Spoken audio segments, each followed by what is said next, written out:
Welcome to the first of the 2023 Master Gardeners Meet Us in the Garden program.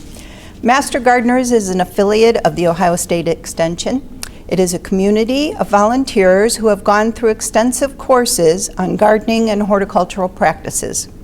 We complete hours of community service and continuing education so that we can help you to achieve the garden of your dreams.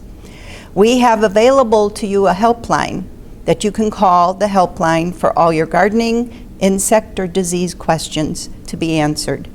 If you have an interest in becoming a Master Gardener or would like to know more about the program or the helpline, please speak with myself or another Master Gardener who's present here today at the end of the presentation. Never in a million years would I have thought I'd be giving a presentation on Espalier fruit trees. I hope that by the end of this presentation you will have become an Espalier enthusiast like me and pass it on to further generations. I mean, who wouldn't want to walk through their garden and see these magnificent trees?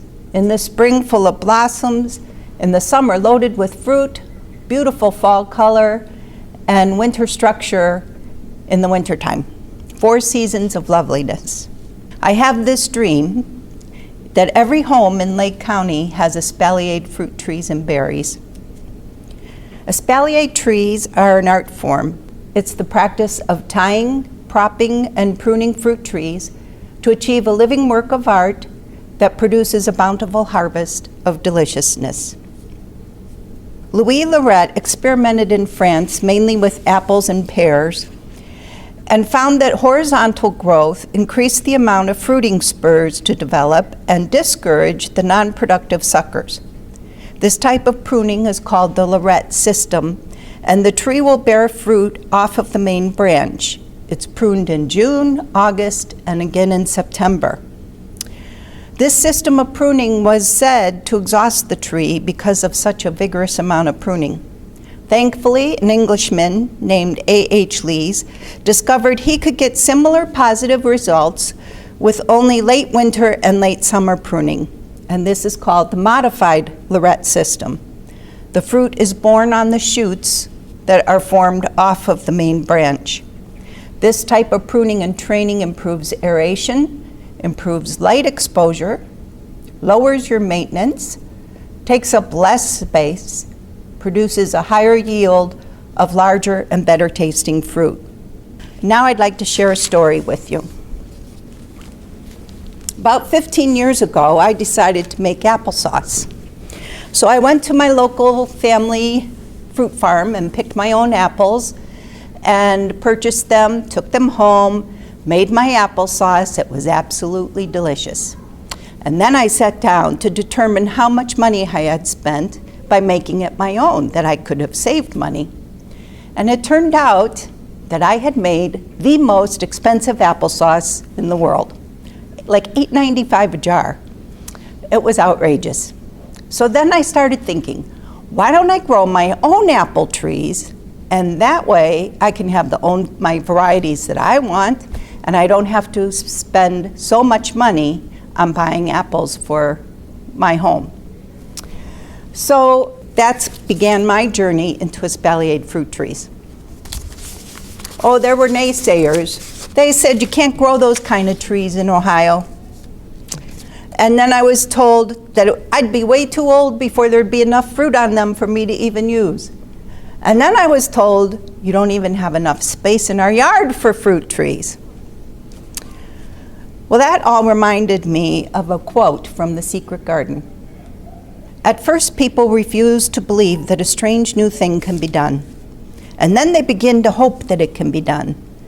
And then they see it can be done. And then it's done, and all the world wonders why it was not done centuries ago. So now back to my story. I'm driving down Route 20. I went past Secor's nursery. He was selling fruit trees. So I pulled over and immediately ran inside and found my pot of gold. There, in a dark, damp, cold room, were 1-year-old whips and 3-year-old apple trees. Just what I needed for my Espalier trees. And the whips were only $12.95 a piece. I took them home and planted them along my fence line. My family members looked at me and laughed, and my neighbors thought I was nuts. But I was determined this was going to work. It's through hours of lectures on espalier trees and years of research plus my own experience that I gathered the information I'm sharing with you today.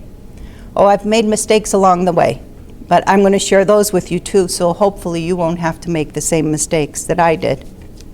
I chose to use apples as my fruit and to grow them in a horizontal espalier.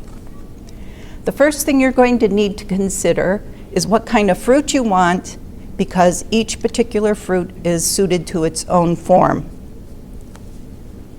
Okay, and then you're going to want to look for dwarf or semi-dwarf trees, disease resistant, because that's going to mean less spraying later on, avoiding tip-bearing fruit. Tip-bearing fruit trees are where the fruits hang off of the actual tip of the branch, and they're called tip-bearing fruit trees. If you were to purchase those and try and espaliate them, you would be cutting the fruit off each time. So you don't want tip-bearing fruit. And it will say that on the back of the label. Self-fertile, there's a lot of self-fertile trees out there now, but you will always get a better harvest if you have two of the same variety. Let's say you chose peaches or apricots. They're best suited to a fan shape, and they will bear fruit in their 4th or 5th year. Plums are suited to a fan shape or vertical cordon. Pears are suited better to a horizontal or a column or cordon, where they go straight up vertically. And then apples are suited to a horizontal cordon, as I did, or to columnar trees. All espaliered fruit trees should have their blossoms removed for the first 3 years, because you want all that energy to go into a well-established root system and to establishing your form. The second thing you need to consider is your location. All fruit trees need full sun, 6 to 8 hours, although plums can get away with a 4-hour sunlight, and you can get still fruit from that. I eventually had to move my trees because my neighbors planted a white pine right up against the fence and blocked all the sun from me. So now this is where I had moved them. They were about 3 or 4 years old there. So I now moved them out in the front yard. When you're planting your trees, plant the graft above the soil level and be sure it's in an area with good drainage. If you have a south-facing wall, this would be beneficial because it will increase your heat retention. And your trees will absorb heat during the day and then release the heat at night. And then the wall will stay warmer in the fall and then help your fruit to produce more in the fall. This could also give you the added benefit of protection from a late spring frost, which we often get. My next mistake was not getting a soil sample. I finally did end up taking a soil sample and found out that I had barely any calcium in my soil. Calcium is needed so that the plants can draw up from the soil the nutrients that are available in the soil. And then if you see, I had even less phosphorus. And phosphorus is what's needed to produce fruit. So essentially, my plants were getting no nutrients. So save yourself some time, get a soil sample first, and follow what directions they give you on the soil sample. The next thing you're going to need is to build a structure. If you're growing against a wall, you need to plant your trees 6 to 8 inches from the wall or the fence so that you have good air circulation. The items needed for your structure are turnbuckles for however many horizontal levels you are deciding to have, posts, and wire. Okay. Metal wire is placed in between the posts. Usually you start about 18 to 21 inches from the ground. You want a good, solid stem at the base. And then go up 18 inches. But now if you've bought a tree, instead of starting with a 1-year-old whip and your branches are at 21 inches high, then start at 21 inches high where you have your established branching. This right here is a 1-year-old whip. It's actually this tall when you get it. It's usually about 3 feet tall. And as much as it's going to hurt you, you have to trim it off. Trim it off at the base of your first level, horizontal level, What that's going to do is send all the energy down into your laterals, and it will start your horizontal growth. So all your sap is going to go down into that second level. And make sure your cut is at an angle so you'll continue to get vertical growth. And then the following year, you just continue to do the same thing. You cut out anything that's in between your horizontals, like this. You would cut this out. You don't want anything growing on the stem in between. And then you tie your horizontal branches down. And then eventually you're going to have it at the level that you want. And then if you bend your branches on the ends, it will stop the growth from going out horizontally and keep it contained inside. The other thing is, you don't want it to be more than 7 feet in the horizontal because that's going to reduce your fruit production. Once established and the fruit develops, you're going to have to maintain it. This is a picture of a fruiting bud. You don't want to cut those off. They're swollen. They're coming up off of the main branch. And this is a leafing bud right there. Okay? Those are not going to produce any fruit. And later in the summer you would cut those. So you're going to have leaf buds and fruiting buds. Your tree will spend a lot less energy on those non-productive branches and more on fruit when you prune it in the late winter. Summer pruning is done to maintain the form that you started with and then to control that leaf growth.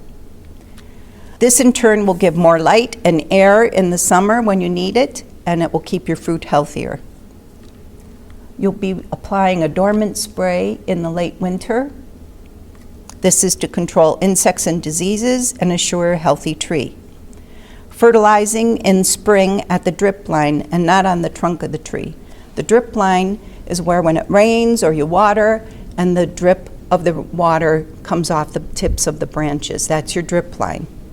And don't apply your fertilizer to your trunk because it's not going to do any good. Your root system, those fine hairs, are out on the drip line further out from the tree.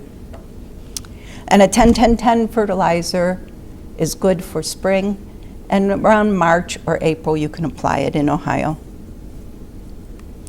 If you have a lot of wildlife in your yard, you may need to use netting, but if you're doing espalier trees, it's so much easier to apply netting to an espalier tree, another benefit. And then you're going to be thinning your fruit. Thinning your fruit is to assure that you have the largest and most flavorful fruit at harvest time. So every 6 inches should be 1 fruit. Cordon fruit trees, they're now called columars. Or you can find them in Gurney Catalog or Stark Brothers, and they call them columnar fruit trees. They're grown at a 45-degree angle or vertically. When they're grown at an angle, you can get them every 2 to 3 feet, so you can get a large variety in a small space. They can grow up to 15 feet tall, but you really don't want that. Again, it's going to reduce your fruit production. You won't be able to maintain them as well, and you won't be able to get your fruit as easily. So don't let them get beyond, say, 8 feet. Cordon fruiting laterals are pruned in the summer. They're pruned to 3 buds just after the basal cluster.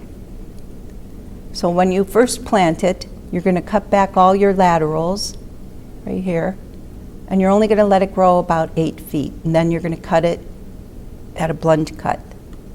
This is showing what a basal cluster is. It's a group of leaves that are up against the branch, and they're usually 3, 5, or 7 leaves at that. That's your basal cluster. Then you're going to count up 1, 2, 3 leaves and make your cut.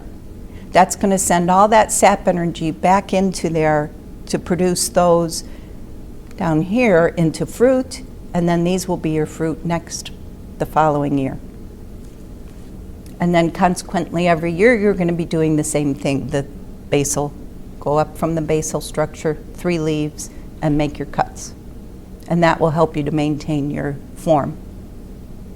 Okay, cautionary tales. These are stories of some of the mistakes that I've made. One year, we had an abundance of fruit. My husband and I went out and picked them. We placed them on our picnic table, and our daughter and son-in-law came. And they saw all the fruit, and they said, "Mom, why don't we take a video of you taking a bite out of your apples from your yard?" And I said, "Okay, great." So I grabbed my apple. I took a huge, enormous bite, and it was so sour and horrible because, and she has it all on video, because we had beautiful red fruit hanging. It looked ripe. I thought it was, and it wasn't. We were a little too anxious, and we picked it too early. So when you're going to pick an apple from an apple tree, and you walk up and you take that apple in your hand and you twist it just a little bit to the right or left, it should easily fall from the tree. If you're twisting and yanking, then it's not ripe, and give it another week or two. But she has that on video, that face. Oh, my next one is about me being a little bit greedy. So we picked the apples again. We put them in the refrigerator in our garage. Went and sat on the front porch looking out at our espalier trees and enjoying how lovely they looked in our yard. And my husband walks out of the house eating an apple. And I looked at him and I said, "What are you doing?" He said, "I'm eating an apple." And I said, "But we just picked them. Don't you want to leave them in the refrigerator? Don't you want to?" So I was trying to store them in the refrigerator so that I knew they were there, all those apples that I had, just grown, instead of enjoying them. So enjoy your fruit, eat them, and don't let them just sit in the refrigerator so you can say, "I have all these apples." The next story I wanted to share was just not too many years ago, 3 or 4 years ago. We came out in the spring, hundreds of blossoms on the tree, and then we had a freezing rain. So we missed going out to cover them. But then the following day, Mark Johnson said, "We're going to have another freeze," because they made it through that first one. "We're going to have a freeze." So we went out, we covered them, and there was no freeze. So then the following day, he said, "We're going to have a freeze." So we went out to cover them in the pouring rain, and we didn't have a freeze that night. So then the third day he said that, and we decided not going out there, not going to do it. And we did get a freeze. And the next 6 days it snowed. And we ended up with like 6 or 8 inches of snow on top of the freezing rain, on top of the blossoms. And we lost every single apple.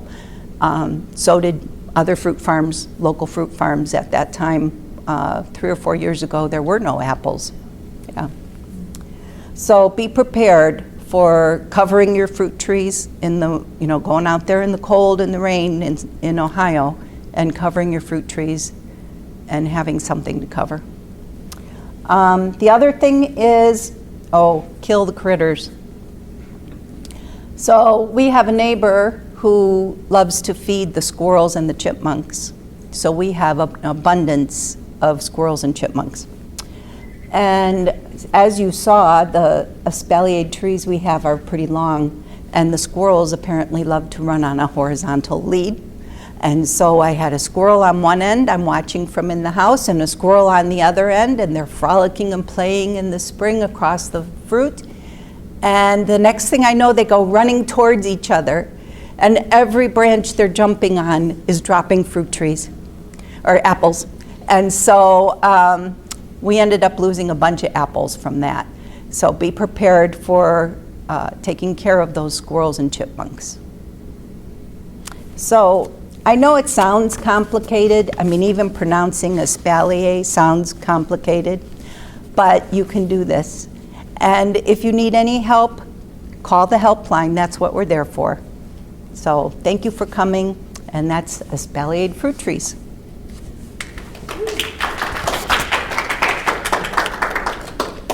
Okay. Sally, I've got some questions. Okay, Brittany. Okay, so we've got some questions from this. Thank you for your presentation.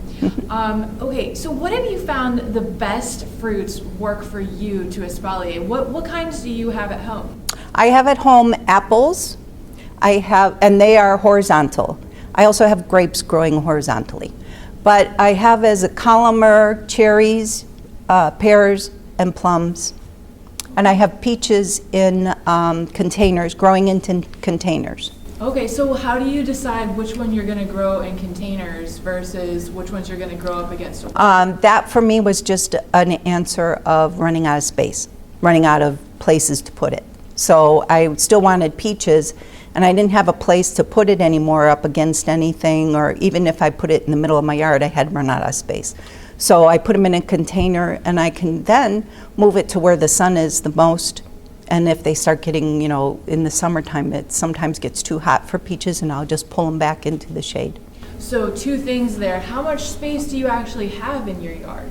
I have less than an acre. It's, what is it, George? 0.6, yeah. So that's hopefulness for the suburban yard. Yes, yeah? oh, absolutely.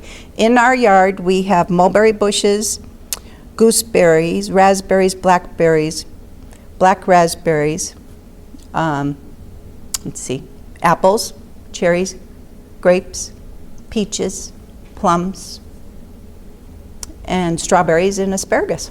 So we're going to come shopping in your yard.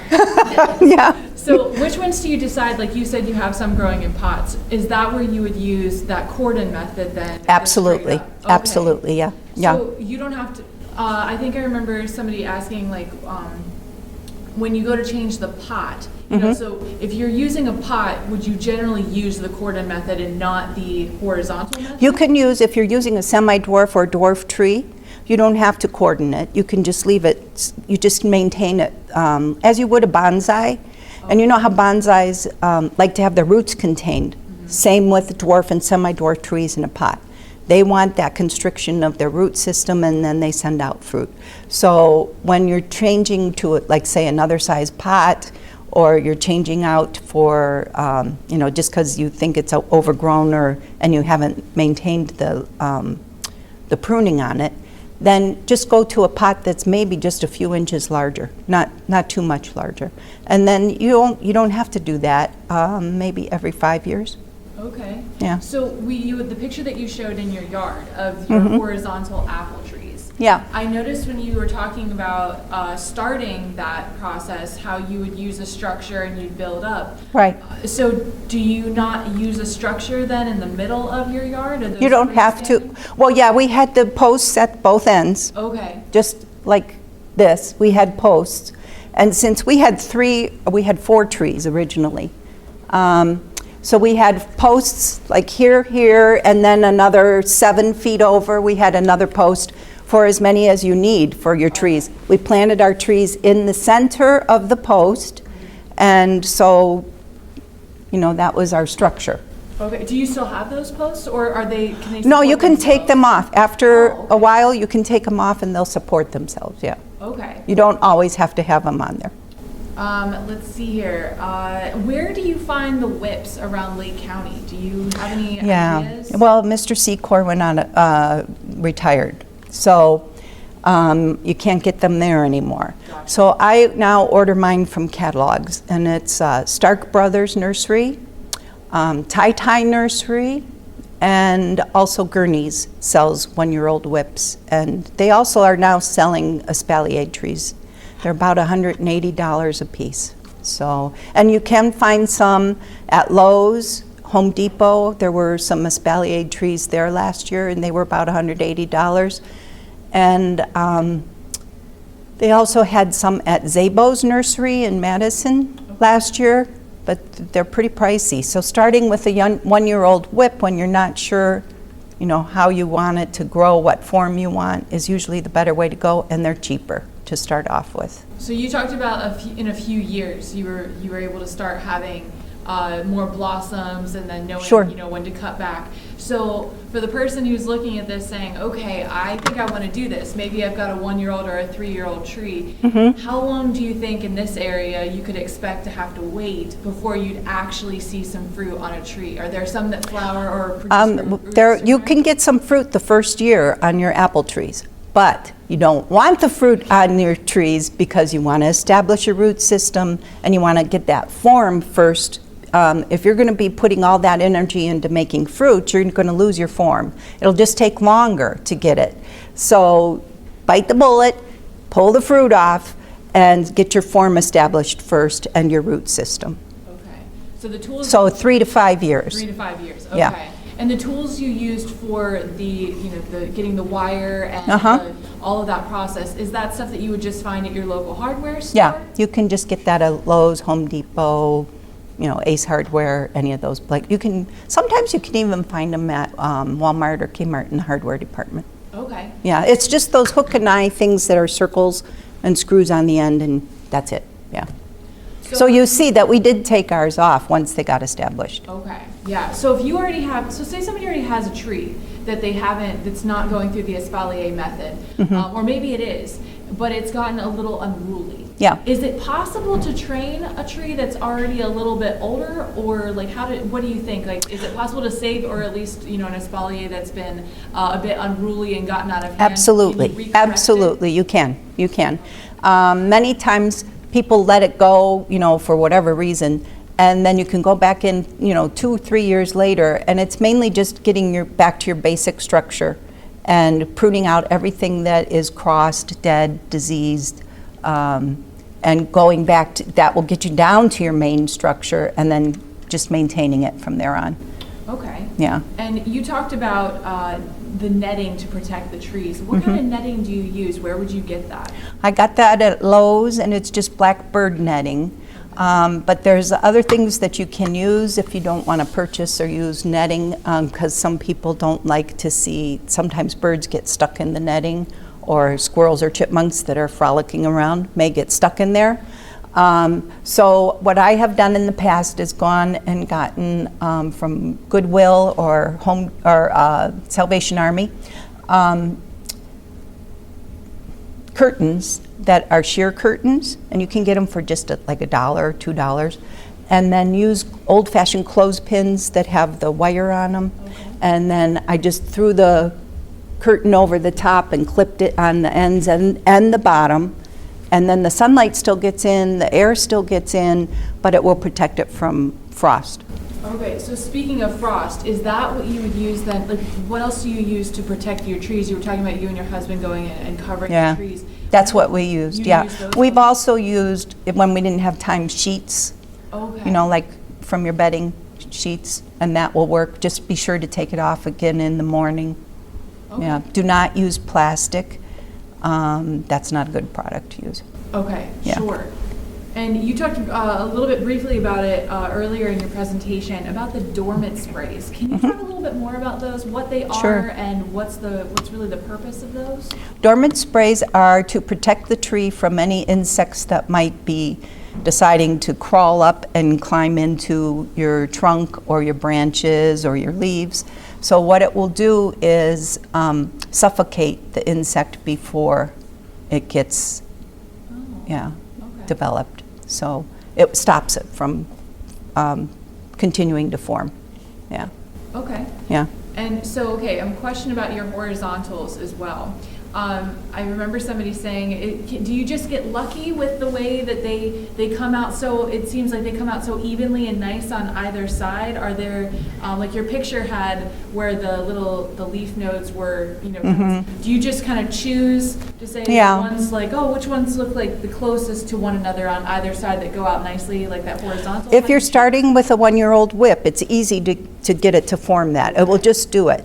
But if you're starting with a 3 to 5-year-old tree and you're going, say, to Lowe's or Home Depot, when you're looking at that tree that has branches coming out all over, try to find main branches that are a little longer than the others that are exactly across from each other. That will help with making your form. And then you just cut everything else off that's in between. And then it will, if you can maintain the pruning, it will keep that shape. So it's pretty easy. Once it's established. And you said the ones that about making sure you're not making cuts with the tip bearing. Those always say that on the tag or something, right? Or like On the back of the tag, it should say tip-bearing fruit, but you can call the helpline and ask them to send you a list of tip-bearing fruits, and they should be able to pull up a list and send it over to you. Okay. Yeah, mail it to you. Would they also have tips on what kinds, what kinds of apple trees or what kinds of fruit or plum grow best in this area here? Absolutely, that's what we're here for. So if you were to call the helpline, tell them you want to grow espalier trees and you want to grow apples or peaches or whatever, and then just ask them for which varieties are best for our area. Okay. and then they'll just send it to you. Any other questions? All right, thank Okay. you. Thanks.